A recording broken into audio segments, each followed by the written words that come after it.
Então, continuando, né, falando sobre a resposta em frequência, né, a gente fez uma breve introdução para funilar aí, a necessidade, né, e a importância da transformada de Fourier e da série de Fourier. E aí, nessa sequência de conteúdos que a gente vai abordar, eu vou falar um pouco sobre a transformada de Fourier, certo, em tempo discreto, e aí passando também pelas propriedades da transformada, certo? Então vai ser uma visão talvez um pouco geral, tentando falar especificamente de alguns aspectos, mas, enfim, no geral a gente vai tentar abordar aqui o geral sobre transformada de Fourier, certo? Tem alguns livros que eu posso sugerir para essa parte. Eu usei como base o Nylon, que é a Introdução ao Processamento Digital de Sinais. O nome do rapaz é Nylon, certo? E aí dá para se aprofundar aqui nessa parte de propriedades. Tem alguns exercícios resolvidos, que eu vou tentar resolver alguns, mas lá também tem outros exercícios que dá para fazer e tentar entender melhor também e se apropriar, né, do conhecimento. Então vamos começar aqui falando sobre transformada de Fourier no tempo discreto. Então vamos começar aqui a abordagem sobre transformada de Fourier no tempo discreto, tentando justificar, né?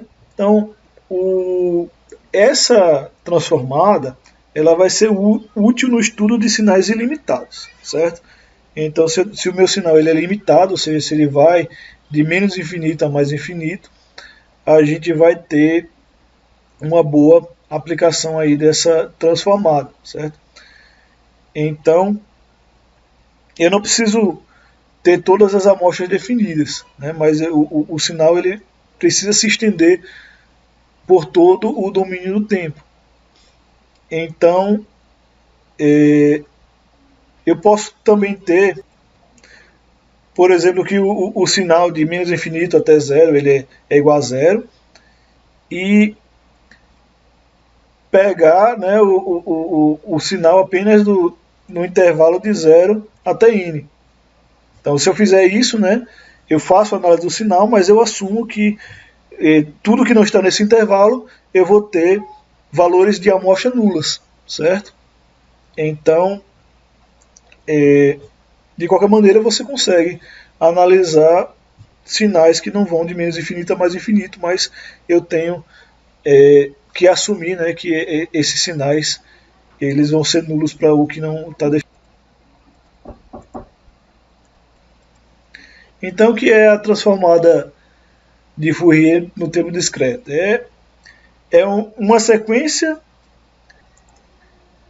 Essa transformada de uma sequência discreta é uma função de uma variável contínua, ômega, certo? Que representa a frequência angular de cada componente. Então, a representação de forma ilimitada na frequência é impossível para o processador digital, né? Então, a gente tem um problema quanto a isso. E a gente vai definir aí uma análise em frequência dada pela transformada de Fourier como isso aí, né? Essa equaçãozinha que vai ser o somatório de n igual a menos infinito até infinito de x de n elevado a menos j ômega n. Só lembrando aqui, né, já que a representação é limitada, não é possível fazer no processador digital, a gente não vai poder ter todos os valores de ômega, né? A gente vai ter de alguma maneira que fazer com que esse somatório aí fique finito, certo? Ou talvez analisar o sinal que ajude a gente a definir isso de maneira finita, mas isso aí vai ser um passo da sequência. A gente tem aí uma definição, certo, da transformada de Fourier, e quando a gente for agora fazer as análises, né, isso aí vai nos ajudar a obter expressões analíticas de transformada discreta, né, da transformada de Fourier no tempo discreto. Mas aí quando a gente for fazer análise em cima de dados e outras coisas, a gente vai precisar fazer algumas adequações nessa formulação, certo? Então, a equação descreve a análise do sinal x, certo? E o x de ômega é chamada a representação em frequência do sinal x de n, ou espectro do sinal x de n, certo? Só ajudando aqui para a gente entender e lembrar, né, desses conceitos. Então, o x de ômega é a representação em frequência, o x de n, que é o sinal, né, a sequência discreta. Então, a gente está usando aí representação em frequência, o espectro do sinal, para esse x de ômega. Então, nós temos aí a exponencial complexa, né, que a gente também pode escrever em função de cosseno mais j seno, né, isso aí é identidade de Euler, a gente pode olhar isso em propriedades lá que normalmente se aprende lá em cálculo, em solução de equações diferenciais. Ômega é a frequência analisada, certo? Que a gente está assumindo aqui que vai ser dado em radianos, certo? E vai ser possível a gente colocar a representação em frequência na forma, né, de magnitude e fase, se a gente quiser.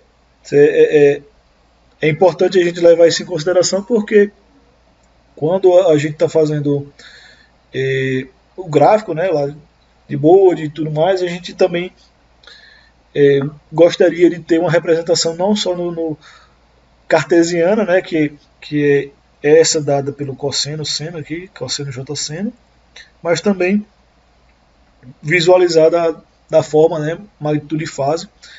Também ajuda a gente até a fazer outras operações de multiplicação e outras coisas interessantes também. Certo? São coisas aí que vêm da definição dessa equaçãozinha aqui que a gente definiu, que é o somatório de n igual a menos infinito até infinito, né, de x de n é elevado a menos j ômega n.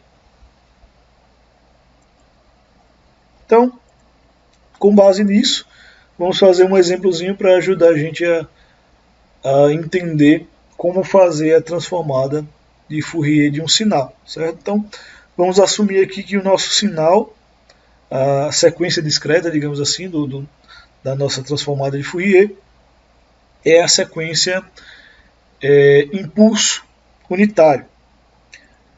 Então, uma vez que o meu objetivo é ter um impulso, certo?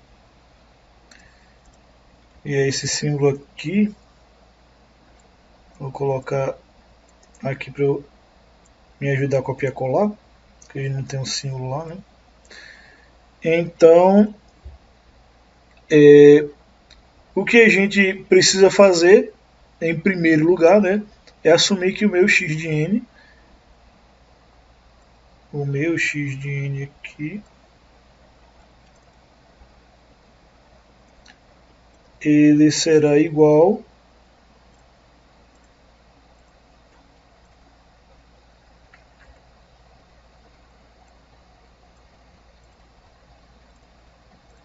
ao meu delta, quer dizer, o meu degrau. Então, assumindo isso, eu posso vir aqui, né, e simplesmente substituir lá no lugar de x o valor do meu degrau.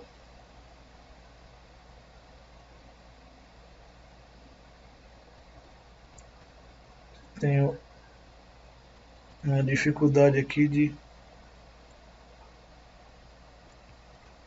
copiar e colar.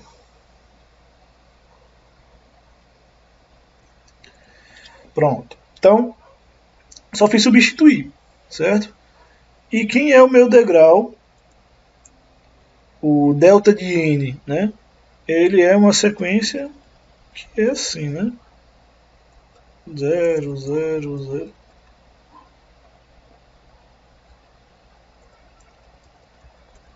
Aí tem um 1, né, 0, 0, 0, 0, 0, todo mundo 0 aqui. E nós temos aquela setinha, né, que aponta para um instante n menos k, onde o k aqui é igual a 0. Ou seja, a minha posição aqui é 0, né?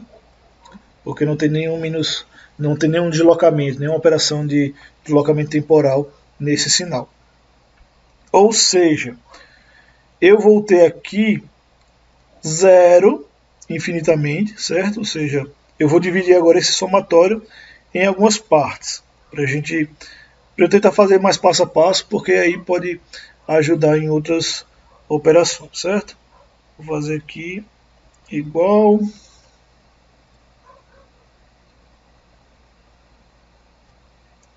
Vou dividir esse somatório aqui em 3 partes, ok? Copiei só essa parte aqui.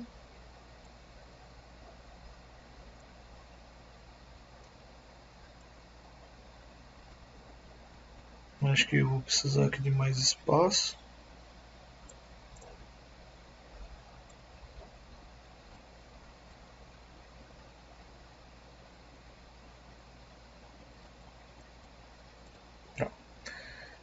Então, no primeiro momento aqui,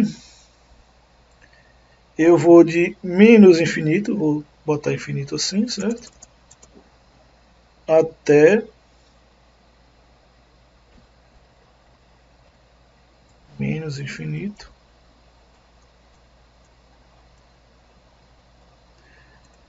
Até menos 1. Menos 1 aqui. Que é todo esse tempo aqui, ó. Daqui para o menos infinito. Então todo esse tempo aqui é tudo zero, né?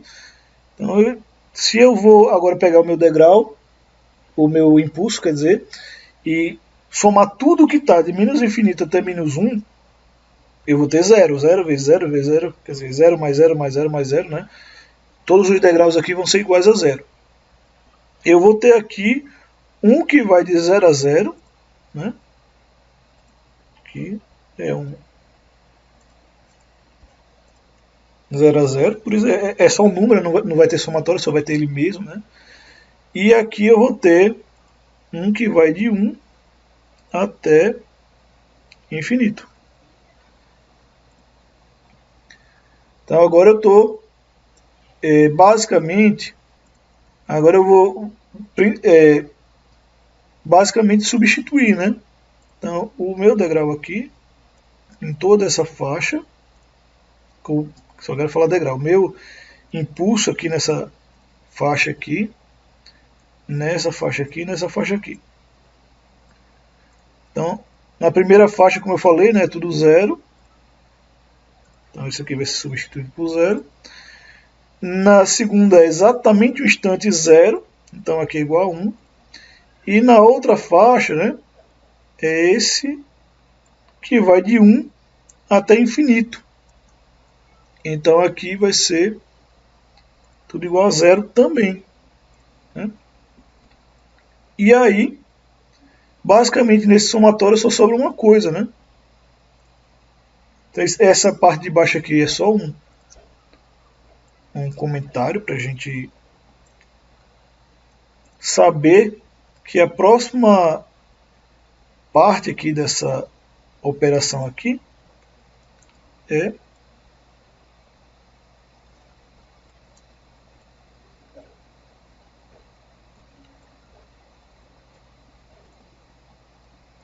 matar o somatório, porque agora eu só tenho no instante zero, né? E aí substituir aqui o n, onde tem n aqui, eu boto zero. E aqui vai ser igual a 1, né? E no lugar do delta, que apesar de ser 1, né, é 1 no instante zero, ele é um sinal. Então aqui eu vou ter o número 1.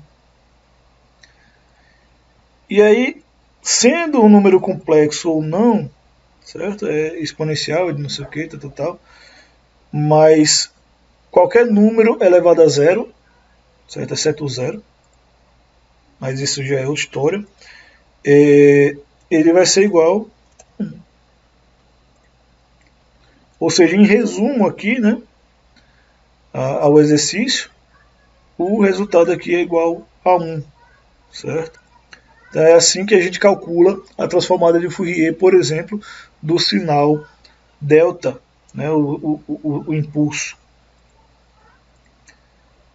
Agora, num segundo momento, a gente outro exercício, né, para a gente fixar nosso conhecimento. Como é que a gente faz a transformada de Fourier do sinal A elevado a n, U de n, sabendo que o A é menor do que 1. Depois eu explico por que tem que ser menor do que 1 aí a nossa transformada de Fourier no tempo discreto. Então vamos fazer lá a transformada do sinal x de n igual a elevado a n, U de n. Então aqui eu vou ter que copiar por partes, certo? Vou copiar aqui no lugar de x, né? Eu vou colocar aqui o nosso AN, A elevado a N, U de N.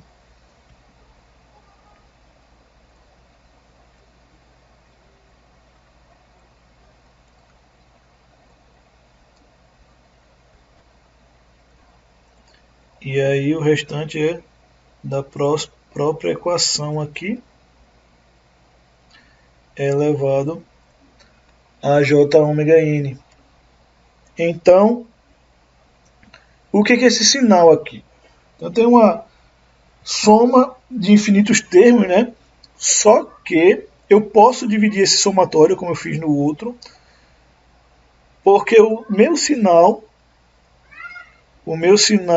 degrau aqui, o de N, ele é uma coisa mais ou menos assim, né? 0, 0, 0, 0, aí depois vira 1, 1, 1, 1, 1 para o resto da vida. Esse sinal aqui. E aí como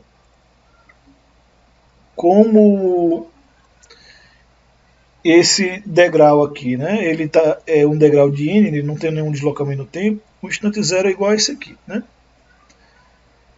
Ou seja, de 0 para frente ele é igual a 1. Eu tenho dois momentos aqui, de 0 para frente ele é igual a 1. E eu tenho um outro momento que do instante menos 1 para trás ele é igual a 0, né? Então, a gente pode vir aqui e tentar dividir esse somatório em duas partes. Então, venho aqui, né? E vou dividir o meu somatório em duas partes. E aí eu vou botar aqui um mais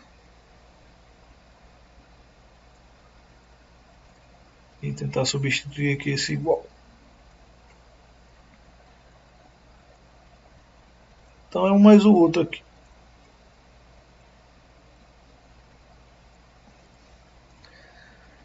Só que o que muda, né? O que vai mudar são os intervalos.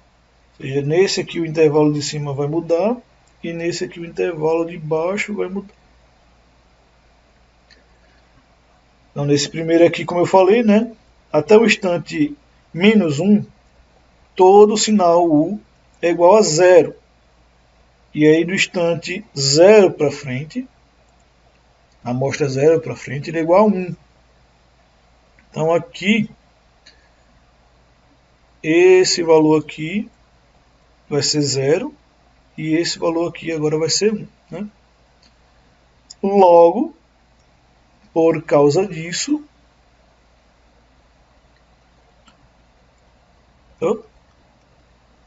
Por causa disso, eu vou poder fazer o seguinte. Isso aqui sendo igual, certo?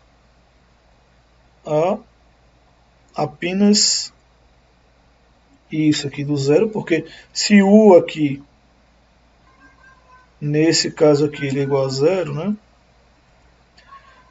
Todo o somatório ali vai ser zero. Zero vezes qualquer coisa é igual a zero. Sendo complexo ou não, o valor vai para zero, certo? Então, a primeira parcela aí dessa soma, o primeiro somatório, ele vai desaparecer.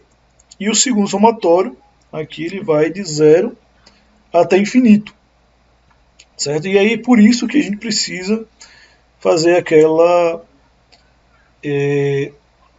assumir, né, que o valor vai ser em módulo menor do que 1, porque senão esse somatório aí não vai convergir, ele vai para infinito, certo?